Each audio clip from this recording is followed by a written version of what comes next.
భారతీయ సంగీత ప్రపంచానికి త్యాగరాజ సంకీర్తన ఓ మకుటం లాంటిది. త్యాగరాజు సంకీర్తనలు లేనిదే కర్ణాటిక్ సంగీతానికి నిండుతనం ఉండదు. త్యాగరాజ స్వామి రచించిన ఆ కీర్తనలు అంతటి విశిష్టతను సంపాదించుకున్నాయి.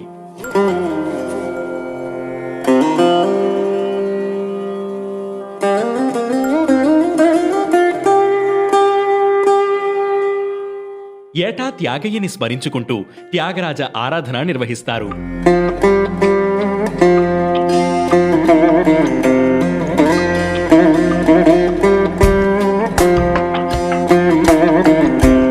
ముఖ్యంగా తమిళనాడులోని తంజావూరు జిల్లా తిరువయ్యూరులో ఈ త్యాగరాజ ఆరాధనలు ఘనంగా జరుగుతాయి.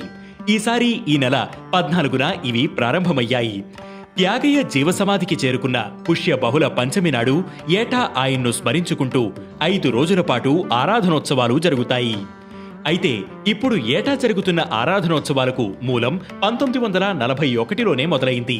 ఈ ఆరాధనోత్సవాల వెనక ఉన్న కథేంటో ఇప్పుడు తెలుసుకుందాం.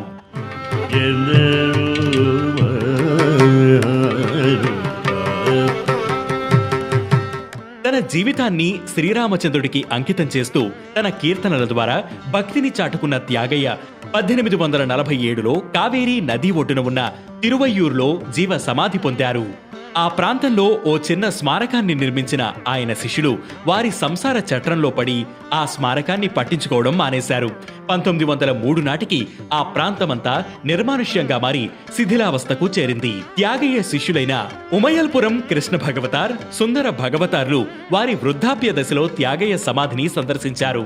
ఆ స్మారకమున్న స్థితిని చూసి చలించిపోయిన శిష్యులు ఏటా ఆయన వర్ధంతి నాడు అదే చోట త్యాగరాజ ఉత్సవాలను నిర్వహించాలని నిర్ణయించుకున్నారు. ఇందుకు తెల్లై స్థానం నరసింహ భగవతర్, తెల్లై స్థానం పంజు భగవతర్ అనే 2 సోదరులు స్పాన్సర్ చేసేవారు. కానీ అభిప్రాయ భేదాలు రావడంతో 1906 నుంచి 2 వేర్వేరుగా ఉత్సవాలు నిర్వహించేవారు.